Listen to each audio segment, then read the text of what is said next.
Welcome to the Beeson Podcast, coming to you from Beeson Divinity School on the campus of Samford University. Now your host, Doug Sweeney. Welcome to the Beeson Podcast. I'm your host, Doug Sweeney, and I'm joined today by Betsy Childs Howard, a beloved Beeson alumna and author of many books, including Seasons of Waiting, Walking by Faith When Dreams Are Delayed, Arlo and the Great Big Cover-Up, Polly and the Screen Time Overload, and other children's books. We're looking forward to hearing about her time here at Beeson and her ministry today. So thank you, Betsy, for joining us. Thank you so much for having me. Welcome back to your alma mater. Why don't we introduce you to the people listening who don't know you from the old days by asking you a little bit about the old days. How did you become a Christ follower to begin with, and how did God get you to Beeson? Well, by the grace of God, I was born into a Christian family here in Birmingham. I grew up going to Briarwood Presbyterian Church and came to Christ at a really young age, and really can't remember a time that I wasn't trying to follow him and trusting the Lord as my Savior. And I was the benefit of a lot of really good Christian education at Briarwood School and then Wheaton College. And I worked in a Christian ministry in Atlanta for a while after I graduated from college, and then started working at Beeson in 2007. All right. So you worked at Beeson before you did anything else at Beeson, and the work you did at Beeson was? Well, I started as a secretary. I wanted to move back to Birmingham and be near family, and I decided Beeson was the place that I wanted to work. And there was not the kind of job that I was looking for then, but I prayed about it, and I thought, I think I should take this job, even though it was going to be a little bit tight financially. And I loved, I was a secretary here for a while, and Secretary to whom? Well, at the time it was Mark Searby, and he was doing the Doctor of Ministry program, and I also he oversaw student services. So, and I wanted to take classes, so I started taking classes at the same time. Although I didn't really have any aim to get a degree, I just thought this is a wonderful perk, and I loved the idea that I could take one class at a time and try to really get the most out of it. Yes. So I worked as a secretary and slowly started taking on some more responsibilities. One person left, and I took on some of her work, and then eventually, by the grace of God, I was able to, a new position for marketing communications was created, and I was able to move into that position. Very nice. And as we were talking about right before we started recording, you were the Marcom person when the Beeson Podcast was launched. Yes, I have sat at this table, not this literal table, but this table many, many times when Dean George was hosting the Beeson Podcast. Great to have you back.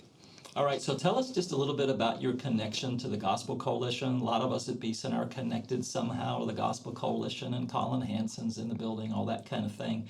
But how did you get started at TGC? Well, Colin Hansen being in the building was a big part of that. I got to know Colin when he moved to Birmingham, and Beeson gave him office space. So I got to be friends with him and his wife. And all the time I was working at Beeson, we just, got to know each other better. So while I was here, I met my husband. He was living in New York. He was an assistant pastor at the time.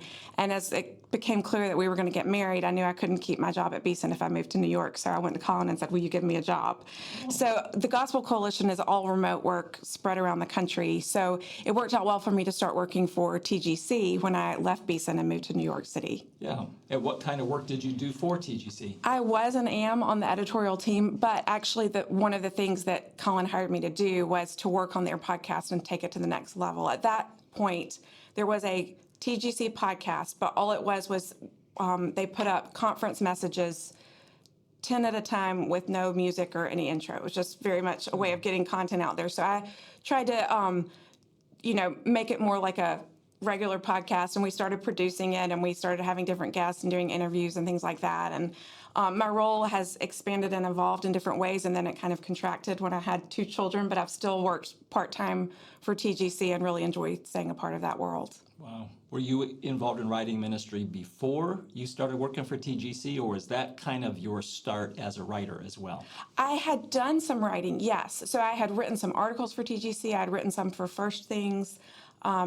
So yes, I had been doing that, but I hadn't done anything technical at that point. And I remember going to Rob Willis and saying, Rob, help, I need to know how to make a podcast. Not to write the questions, not to write the intro, but to do the audio engineering, which I no longer do. But for a while, I was doing that kind of thing too. Yeah. Well, of course, your writing is what a lot of people know you for today. And When I do these interviews on our podcast, I'm always thinking about the kinds of people who listen to our podcast recordings.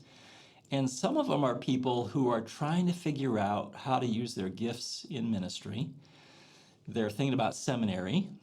They're not sure they're called to be pastors. They're wondering what other kinds of ministry a seminary education could prepare them for. Some of them love reading and writing. They wonder about, so what's it like getting into writing ministry? It seems like a really daunting thing. It'd be really hard to do. Could you tell us just a little bit about your development as a writer? Maybe with a view to giving a little advice for people who think maybe this is something the Lord's gifted them to do and wonder whether they'll be able to use those gifts down the road? I'd be glad to. It's a wonderful privilege to get to write and to write about the faith. For me, it began as just a sideline, writing pieces for no pay, just for whoever would publish them. And I will say it is a field that it is hard to make an income in. So it is a great, hobby, secondary ministry.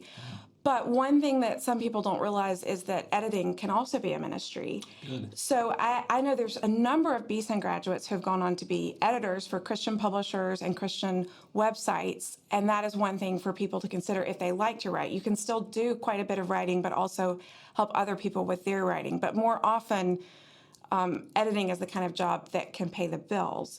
And while you're doing that, I was actually working for Beeson when the opportunity to write my first book came along, and the Gospel Coalition was working with Crossway to try to publish more women writers, because especially women, I'm a happy complementarian. I never set out to be a pastor, but sometimes in the Christian world, if you have a large church and you're a pastor, you can get a contract because publishers know your people are going to buy your books. Yeah. But so TGC and Crossway were trying to give Christian women a platform to publish books under. So Justin Taylor approached me and asked if I had any ideas I'd be interested in writing about. So that was actually while I was still working at Beeson. And the project that I started working on, I published part of it at the Gospel Coalition, and that led to me meeting my husband. So that ultimately led me departing from Beeson. But I think for people who want to write and want to do more of that, take the opportunities that come to you, use the connections you have to get published, but you almost have to pursue it as a ministry without expecting for it to earn your livelihood. And then occasionally those opportunities come along that, do pay, help pay the bills. Yeah, as they did for you. Yes.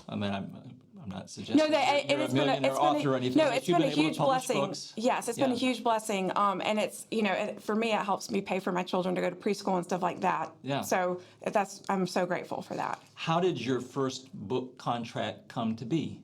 Well, it was because Justin Taylor from Crossway approached me, and then you didn't even have to go looking for him. He came to me. He had read some of the work that I wrote for TGC, and so I wrote. There was a woman named Gloria Furman coached me through how to write a book proposal. I left out a very important piece. While I was here, Denise George had a class called something like Writing to Publish, and it was very practical, and she taught how to write a book proposal, how to write a magazine article proposal. So that was very helpful to me when I actually wrote a proposal for the book that became Seasons of Waiting. Yeah, marvelous. All right, can you tell us just a little bit about the books that you published? And then I want to focus on your children's books eventually. But what are the books that you have written over the course of your writing ministry? So Seasons of Waiting was my first book, and I wrote that most of it my first year of marriage when we were in New York City, and it is about 5 different kinds of waiting that are a part of many people's lives, and they were a real theme through the Bible. So waiting for marriage, waiting for children, waiting for a home, waiting for healing, and waiting on a prodigal. So not everyone has each of those experiences, but I try to take them and set them in a theological context to see sort of the eschatological implications of those, and how there would be things in our life that we would be waiting for that we would never receive in this life, but that they could point us to the next life. And also tried to work through the question of, if you have a deep longing for something that is good, how do you separate that from sinful discontentment? Because, God has given us everything that we need. So how do you sort of deal with that tension of accepting the life he's given you, but possibly longing and praying for another life. Yeah. Oh, can we spend 2 minutes on, Oh, yes. on that question? Yes, So yes. how do you do that? That seems like a really important question for a lot of us. Well, I'll have two different answers to that. One, so how do you do that? I would say the first answer I would have is I like to think of kind of a military metaphor. Say you are fighting in World War II and you're in a desk job and you really want to be doing something on the front lines. I think you need to do that desk job to the very best of your capability to help your country win the war. All this at the same time, you can be putting in those transfer requests, telling those who are above you, you would rather be doing something different. Here's how you think you could be of service in that. And you can take those transfer requests to the Lord and say, this is what maybe you have a chronic illness. You can say, Lord, I trust that you have me in this place. I'm going to use my days for your glory, but I would like to be healed. I don't want to be stuck in bed, So I think you can do both. You really try to fight the battles he has given you to the best of your abilities while also asking him to change your situation. Yeah. And there are ways to be sinfully discontent. I won't go in. I think people know when they're being sinfully discontent, or when you are somehow forcing a transfer that God hasn't authorized in your life. So that's the first answer. The second answer to how is a little bit more practical about just coping with that tension of waiting. And the best advice I know is to do it one day at a time, to really look to God for manna. The Israelites could not gather up and hoard it, and we don't have the grace to last through however long our season of waiting is going to be. We don't have the grace to make it till next week, but what we do have is the grace God has given us today. So I like to ask myself, if there's something that I'm facing that's hard, has God given me what I need to do this today? And if so, then do it and trust that he will help me tomorrow. And that makes it much less overwhelming if you think, I can't do this for 5 years, I can't do this for 10 years, but you can do it today.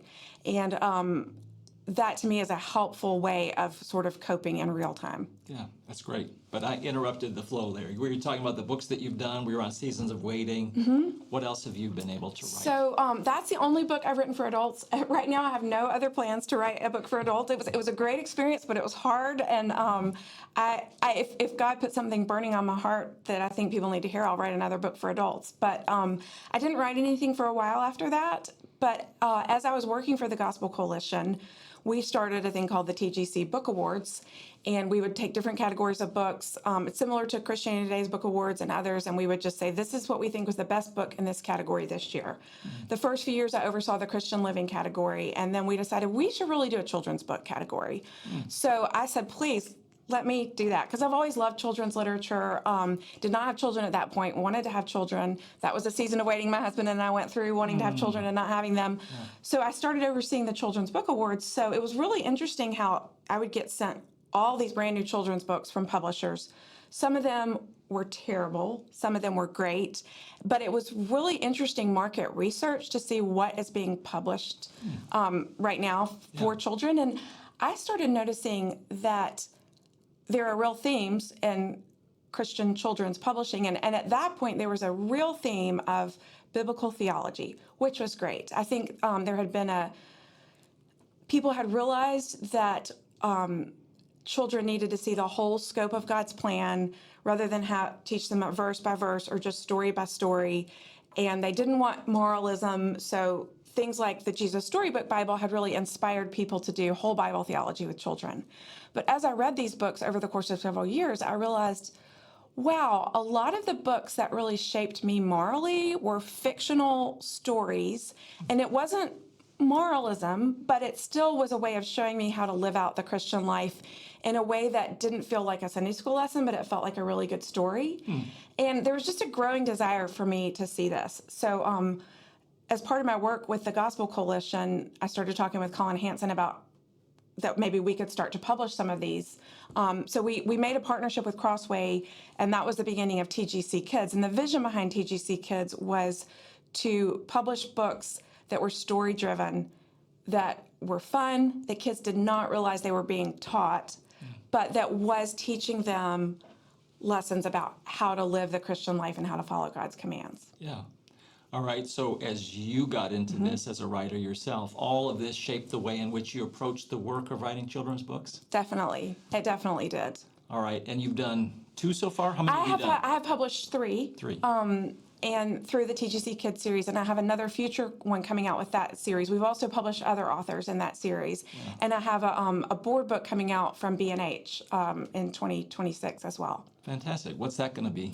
That is different. It's written at a much lower level for babies and small children, and it's about sleep, because I, as a mom, realized what a big deal sleep is. Let's get these kids sleeping better. You really want them to, but I also realized that it's an issue full of angst for parents. So it is a book written, it looks like it's written for children, but really it's meant to encourage parents about God's faithfulness when he doesn't give sleep, or when you're going without enough sleep. So it's rhyming, it's a bedtime book, but it talks about when children won't sleep, knowing the faithfulness of God to renew your strength. We've got people in the building right now who need this book. This is a season at Beeson where we've got all kinds of young families who are, mom and dad are new at parenting. And so many of them are talking about this. I didn't realize I just lost my sleep. You know, the rest of my life is going to be, I'm going to be tired. You do think that at the time. You think this is how it's going to be from here on out. But it's not how it always is, but you need encouragement in that moment. Has writing children's books, what has it done for you? Obviously, it does things for the kids, and it does things for the families that get to benefit from these books. But has it grown you in discipleship? Has it changed the way you think about doing ministry? Has it affected you as a person in any way? That's a great question. I haven't really thought about that much. I will say writing children's books has felt like a gift of grace to me. It has felt, there's, like I said, writing a book for adults was a huge challenge, and I was glad I did it, but I didn't necessarily want to do it again. Whereas writing children's books to me has been full of joy, and it's such an amazing experience to have a book that you've written turned over to a talented illustrator and then have it come back with beautiful illustrations that bring to life the story you've written. And even I've had the experience of my books have been translated into other languages that I don't speak. So to get a book that you wrote in a language that you don't speak feels like a huge gift of grace. So I don't know that I haven't really thought about how it has discipled me in that way. And it's possible that it has, in thinking about communicating ideas to children. But the thing that comes to the top of my mind is just, it's been an experience of grace for me. Wow. So I've written lots of books for adults, but I've never written a children's book. And the closest thing I have to the experience of working with an illustrator is just working with a publisher on what pictures are going to be in your book. I'm now, in response to what you've been saying, trying to imagine what that relationship is like. And maybe it varies, maybe it depends on the publisher and the project and that kind of thing, but are you friends with the illustrators who are illustrating your books, or how's that go? I have never met them. I'm not friends with them, so there's a pretty big cushion between you and an illustrator, and I think that that's there for a reason. So that there's usually an art director in between you and the illustrator, and you're making suggestions, they're taking them to illustrator, the illustrator makes changes, they bring it back to you. So I think they really try to avoid the author's getting too touchy about it. Too touchy, because there's artistic temperaments on both sides. But the illustrator who's illustrated the books that I have already out is Samara Hardy, and she's been wonderful. She's been extremely responsive. I mean, she comes up with things that I didn't even think of. For example, in the first book, called Arlo and the Great Big Cover-Up, she introduced a cat figure that's in the pictures, and the cat's not in the text at all, but you see the cat, and the cat almost functions as an external conscience. You see the cat look worried when the little boy Arlo starts to do something wrong. And it's just a brilliant way of using illustration to communicate to the children how they should be feeling about what he's doing. All right. That's exciting. So what's the Lord doing in your life these days? I'm trying to wrap things up slowly, and I'm going to ask you in a minute how our listeners can be praying for you and your ministry moving forward. But what's on your plate these days? What's going on in your life? What's God doing in Betsy Howard's life these days? Well, my little boys are 5 and 3, and they're now in school 4 mornings a week, which is new for me, and it means I'm doing a little bit more work and picking up some more podcast work for the Gospel Coalition, which I'm enjoying. I'm also praying about what different book projects to work on. I'm only really considering children's books, but just navigating that transition of still being very present with my kids, also trying to use my gifts and then be involved in our local church and have hopefully be a help to other people there. Yeah. There's daily need for wisdom there. Oh, I bet. So I didn't intend to ask you this, but I'm thinking about it now, and I bet there's some people listening who'd love to know, how have you figured out how to be a mom of 2 little ones who's also trying to write? I mean, how do you schedule it? The only way it works for me is babysitting and like carved out specified time. So I get tired by the evenings. My boys go to bed at 6:30, which is wonderful, but I can't really write in the evenings. I'm just too tired. So hiring a babysitter, having the babysitter at the house, I go to the library, I work on it there. I just can't really do it with. I can't really do both at the same time. I wouldn't do either. But I think I've had to be okay with spending that money to, and my husband keeps them sometimes too if I need to write. But to me, it's, you think, oh, work from home, that's easy, writing. But unless, somebody else is looking after the kids, that's a hard thing to do. Yeah.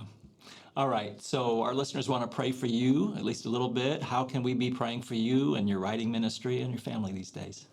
We are just seeking God's will for our family in a lot of different ways, and in our own kind of waiting. We're trying to decide what sort of ministry my husband's going to do next. He's a pastor who's pastored 2 different churches, and we aren't exactly sure what the future will be. So just for God to guide us, we keep saying we need him to guide us like the pillar of cloud by day and the pillar of fire by night. We need him to guide us, and I hope that keeps us here in Birmingham. But if God wants us somewhere else, we'll follow him. Well, listeners, this has been Betsy Childs Howard. She's an alumna, former employee. She helped to launch the Beeson Podcast. She's a well-known, beloved author of children's books today. Please pray for her and her husband, her family, her 2 little boys, and her writing ministry in days ahead.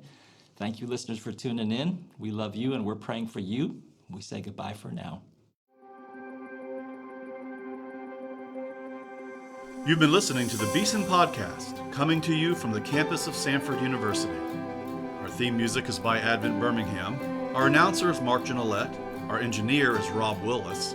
Our producer is Neil Embry. And our show host is Doug Sweeney. For more episodes and to subscribe, visit beesondivinity.com/podcast.